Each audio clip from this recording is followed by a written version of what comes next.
اس کے نتیجے میں کیا ہوتا ہے؟ ہم فوری نقصان کو دیکھ کے گھبرا جاتے ہیں، نیکی کو چھوڑ دیتے ہیں۔ فوری ہونے والی تکلیف مشقت کو دیکھ کے پریشان ہو جاتے ہیں، نیکی کو چھوڑ دیتے ہیں۔ یہ اس کے مقابلے میں فوری ملنے والے فائدے کو دیکھتے ہیں، لپک جاتے ہیں، اس کے پیچھے جو نقصان ہے وہ نہیں دیکھ پاتے ہیں، گناہ کرتے رہتے ہیں۔ ہم نفع و نقصان کے معاملے میں انسان ہونے کے ناطے محدود نظر رکھتے ہیں، ہماری نظر لمیٹڈ ہوتی ہے، اسی کے نتیجے میں نیکی چھوڑ بھی دیتے، گناہ کر بھی لیتے ہیں۔ جبکہ خود ہمیں اگر یہ سمجھ میں آ جائے کہ یہ شروع میں نقصان نظر آ رہا ہے لیکن دیر پا فائدہ ہی فائدہ ہے، آدمی یہ نقصان برداشت کر کے بھی بڑے فائدے کی کوشش کرے گا۔ اور اگر نظر آ جائے کہ ابتدائی میں فائدہ ہے لیکن بعد میں جا کے بڑا نقصان ہی ہونے والا ہے، تو پھر آدمی وقتی فائدے کے پیچھے نہیں بھاگے گا، بڑے نقصان سے ڈرے گا۔ یہ ایک فرق ہے ایک انسان کی نظر میں اور قرآن و سنت کی دی گئی نظر یا بصیرت یا فراست میں۔ انسان اپنی نظر سے، اپنی عقل سے، اپنی ذاتی سمجھ بوجھ سے طے کرتا ہے تو ہمیشہ قریب کو دیکھ کر فیصلے کر لیتا ہے، دور رس نگاہ اس کی نہیں ہو پاتی ہے۔ میں اس کی ایک مثال دیتا ہوں، دیکھیے، ہم سب یہ بات جانتے ہیں، ہم سب یہ بات کہتے ہیں، ہم سب یہ بات مانتے ہیں کہ سچ ہمیشہ فائدہ پہنچاتا ہے۔ ہم کہتے ہیں نا، سچائی، سچ بولا کرو کہ سچ میں فائدہ ہے، سچ میں فائدہ ہے، ہم سب کہتے ہیں۔ ہم کہتے ہیں جھوٹ مت بولو، جھوٹ میں بڑا نقصان ہے، یہ سنتے ہیں، ہم کہتے ہیں۔ لیکن سوال یہ پیدا ہوتا ہے، سچ میں فائدہ ہے تو پھر ہمیشہ سچ کیوں نہیں بولتے ہیں؟ جھوٹ میں نقصان ہے تو پھر جھوٹ کیوں بولتے ہیں ہم اور آپ؟ زمانے والے صداقت کا دم تو بھرتے ہیں، زمانے والے صداقت کا دم تو بھرتے ہیں، مگر یہ سچ ہے کہ سچ بولنے سے ڈرتے ہیں۔ کیوں ایسا ہے بھائیو؟ اس کی وجہ کیا ہے معلوم آپ کو؟ دیکھو، سچائی کا معاملہ یہ ہے کہ سچ میں ہو سکتا ہے کہ اکثر ابتدا میں نقصان ہو آدمی کا، سچ میں ابتدا میں نقصان ہوتا ہے آدمی کا۔ یہ دنیا آزمائش کی جگہ ہے، سچائی بہت بڑی نیکی ہے۔ آدمی کو اس آزمائش سے گزارا جاتا ہے کہ سچ بولنے کے نتیجے میں ابتدائی نقصان ہو سکتا ہے تمہارا۔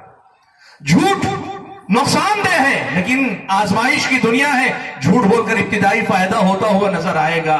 لیکن اللہ کے بندو یاد رکھو، حقیقی فائدہ اور حقیقی نقصان، دیر پا فائدہ اور دیر پا نقصان کی جب بات آئے گی نا، سچ ہی ہمیشہ مفید ہوگا، جھوٹ ہی ہمیشہ نقصان دہ ہوگا۔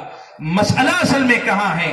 ہم یہ محدود نظر رکھتے ہیں تو جھوٹ بولتے نہیں، سچ بولتے نہیں، جھوٹ چھوڑتے نہیں۔ ہم یہ محدود نظر رکھتے ہیں تو ہر معاملے میں ایسے ہی فیصلے کرتے ہیں کہ سچ کے ساتھ نہیں کھڑے ہو پاتے، جھوٹ کو جو ہے دور نہیں چھوڑ سکتے۔ یہ ہماری کمزوری، دین سے دوری کی بہت بڑی وجہ۔ میں آپ کو بتاؤں، حضرت کعب بن مالک رضی اللہ تعالیٰ عنہ کا جو واقعہ، وقت اجازت نہیں دیتا، میں صرف آخری اس کا اختتام آپ کو بتاتا ہوں۔ حضرت کعب بن مالک، مرارہ بن ربیع، ہلال بن امیہ، 3 صحابہ جنگ تبوک سے پیچھے رہ گئے۔ منافقین کی بھی ایک بڑی تعداد، بعض مورخین نے 80 لکھی ہے، ایک بڑی تعداد منافقین کی ایسی تھی کہ ان سب لوگوں نے میدان جنگ میں جانے کے بجائے جنگ تبوک میں پیچھے رہنا گوارا کر لیا۔ اب مسئلہ یہ ہوا، اللہ کے نبی لوٹ کر آئے، اللہ کے نبی نے محاسبہ کیا، کیوں نہیں آئے؟ 3 صحابہ نے سچ کہا، بتا دیا اللہ کے نبی کوئی عذر نہیں تھا، بغیر عذر کے پیچھے رہے، یعنی غلطی کو مانا اپنا، سچ کہا۔ اور ان کے مقابلے میں منافقوں نے کیا کہا؟ سب نے جھوٹ کہا، کوئی نہ کوئی جھوٹا بہانہ کر لیا۔ اللہ کے نبی نے سب کو ان کے حال پہ چھوڑ دیا، منافقوں کو۔ لیکن ایمان والے جو سچ بولے نا، اللہ کے نبی نے ان کا سوشل بائیکاٹ کروایا۔ 40 دن تک کوئی انسان ان سے بات نہیں کرتا۔ قرآن کے الفاظ میں زمین کشادہ تھی لیکن ان 3 لوگوں پہ تنگ ہو گئی تھی۔ ایسی سخت آزمائش کہ آپ اندازہ نہیں لگا سکتے، بڑا مشکل مرحلہ تھا۔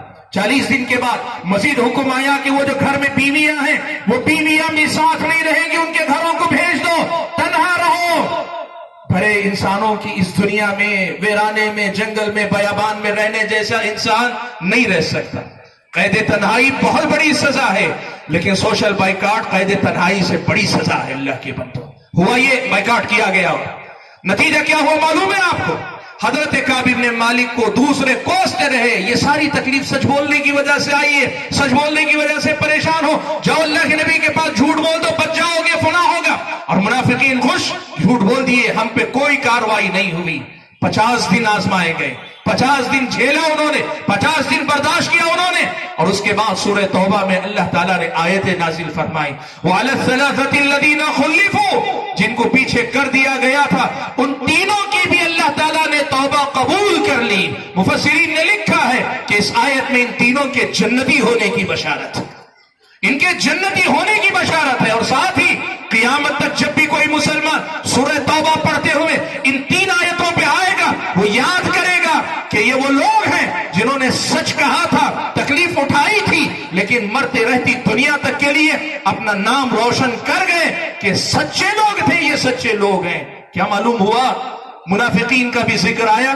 اللہ تبارک و تعالیٰ نے ان کے بارے میں وہ آیت نازل کی جو دنیا میں بھی انہیں رسوا کر گئی اور آخرت میں تو اللہ تعالیٰ کے پاس عذاب بھی ہے. بھائیو معلوم کیا ہوا؟ ابتدا میں سچ بول کر کعب بن مالک اور ان کے ساتھیوں نے نقصان اٹھایا، لیکن جو فائدہ ملا وہ کیا تھا؟ وہ جنت تھی. سیدھے اللہ نے جنت کا وعدہ کر لی. وَعَلَى الثَّلَاثَةِ الَّذِينَ خُلِّفُوا، اللہ نے ان کی توبہ قبول کر لی. کا کتنی بڑی بات اللہ تعالیٰ نے کہہ دی. اور جو لوگ جھوٹ بول کر شروع میں فائدے میں تھے نا، ان کا کیا ہوا؟ رہتی دنیا تک کے لیے مثال بن گئے جھوٹے. اللہ نے جھوٹا کر، اور آخرت میں اللہ کے پاس جو عذاب ہے وہ عذاب ہے. بھائیوں میں کہنا کیا چاہتا ہوں؟ کہنا یہ چاہتا ہوں کہ ہم دین پہ اس لیے بھی عمل نہیں کرتے کہ ہماری نظر محدود نظر ہے. ہم بڑا محدود سوچنے والے لوگ ہیں، اور محدود سوچنے کے نتیجے میں ہمارا مسئلہ یہ ہے کہ شریعت اسلامیہ نے جو حلال و حرام کے پیمانے رکھے، جائز اور ناجائز رکھا ہے، یا جو کرنے کا حکم دیا جن چیزوں سے منع کہ ہم نہیں کر پاتے، اس لیے آج سے یہ طے کر لو ہماری نظر ادھوری، ہماری نظر ناقص، ہماری نظر میں خلل، کمزوری ہے. بات وہی ہے جو اللہ نے کہی، جو اللہ کے رسول نے کہی. اس لیے دین پر عمل کرنے کے معاملے میں کبھی کسی قسم کا تردد نہ رکھو. بھائیو وقت اجازت نہیں دیتا کہ میں اور زیادہ گفتگو کروں. بنیادی پیغام کیا ہے میرا؟ بنیادی پیغام یہ ہے کہ آپ اور ہم سب سے پہلے اپنے ایمان و یقین کو بڑھائیں کہ یہ ہماری خوش قسمتی ہے کہ اتنا اچھا دین اللہ نے ہم اور آپ کو دیا ہے. اسے اللہ کو ضرورت نہیں. یاد رکھو اللہ کے بندو، یا ایھا الناس انتم الفقراء الى اللہ واللہ هو الغنی الحمید. اے لوگو تم اللہ کے محتاج ہو، اللہ بے نیاز ہے، اللہ بے نیاز ہے، اللہ کو ضرورت نہیں. نبی علیہ الصلوۃ والسلام نے فرمایا حدیث قدسی میں کہ تم سارے کے سارے انسان، سارے جن مل کر سب سے متقی انسان کا جو درجہ ہوتا ہے اس درجے کے متقی بن جاؤ. ما زاد ذلک فی ملکی شیئا، میری بادشاہت میں ذرا برابر کچھ اضافہ ہونے والا نہیں. اللہ کی بادشاہت میں میرے اور آپ کے نیک ہونے سے کوئی اضافہ ہونے والا نہیں ہے. اور وہیں اگر ہم سب سے برے ہو جائیں، اللہ نے فرمایا ما نقص ذلک من ملکی شیئا، میری بادشاہت میں اس سے کوئی کمی آنے والی نہیں ہے. مسئلہ کیا ہے؟ ان احسنتم احسنتم لانفسکم، اگر تم اچھا کرو گے تو اپنے ساتھ اچھا کرو گے. وہی مسا تمہارا، اگر تم نے برا کیا تو اس کی جواب دہی بھی تمہارے اپنے نفسوں کو کرنی پڑے گی. بھائیوں میں کہنا کیا چاہتا ہوں، اس یقین کو بڑھاؤ کہ یہ نعمت ہے، یہ تو ہماری خوش قسمتی ہے. اللہ چاہتا تو یہاں دنیا میں چھوڑ دیتا، کہتا جاؤ اپنے اپنے انداز میں راستہ تلاش کرو، صحیح راستہ تم آ گئے تو جنت میں بھیج دوں گا، نہیں تو جہنم میں. کہہ سکتا تھا اللہ تعالیٰ، لیکن یہ اللہ کا کرم ہے کہ اللہ نے بھیجا، راستہ بھی دے دیا، کہا صرف اس کو پہچان پر اس پہ عمل کر لو، تمہاری دنیا بھی بن جائے گی، تمہاری آخرت بھی بن جائے گی. اس کے بعد بھی اگر ہم اور آپ اگر دین پر عمل کرنے والے نہ ہوئے، ہم سے زیادہ خسارے کا سودا کرنے والا کون ہوگا؟ والعصر ان الانسان لفی خسر، قسم ہے زمانے کی، تمام انسان خسارے میں، ساری انسانیت خسارے میں ہے. الا الذین آمنوا وعملوا الصالحات، ہاں وہ جو ایمان لائیں، عمل صالح کرے، وتواصوا بالحق وتواصوا بالصبر، حق کی وصیت ایک دوسرے کو کرے اور صبر کی تلقین ایک دوسرے کو کرے. یہی خسارے سے نکلنے والے سب سے پہلے اپنے آپ کو اپنے دین سے اس معنی میں جوڑنے کی کوشش کریں. اور دوسرا پیغام یہی ہے کہ نئی نسل کو اپنی گود سے نکال کر اپنے آنگن تک، اپنے آنگن سے لے کر اپنے گلی محلے تک، اور اپنے گلی محلے سے لے کے دنیا کے کونے کونے تک جب پہنچاؤ، وہاں پہنچانے سے پہلے یہ ایمان و یقین ان کے دل و دماغ میں اتارنے کی کوشش کرو. آج سے زیادہ ماں باپ کی تربیت کی بچوں کو ضرورت شاید کبھی نہیں رہی. وجہ کیا ہے؟ وجہ یہ ہے کہ آج کی جو حالات نظر آ رہے ہیں ہر طرف، کالج میں، یونیورسٹی میں، جو کلچر ہے نا، یہ سارا کلچر دنیا کے پیچھے لگانے والا ہے، دین سے دور لے جانے والا ہے. بچہ جب نکلتا ہے نا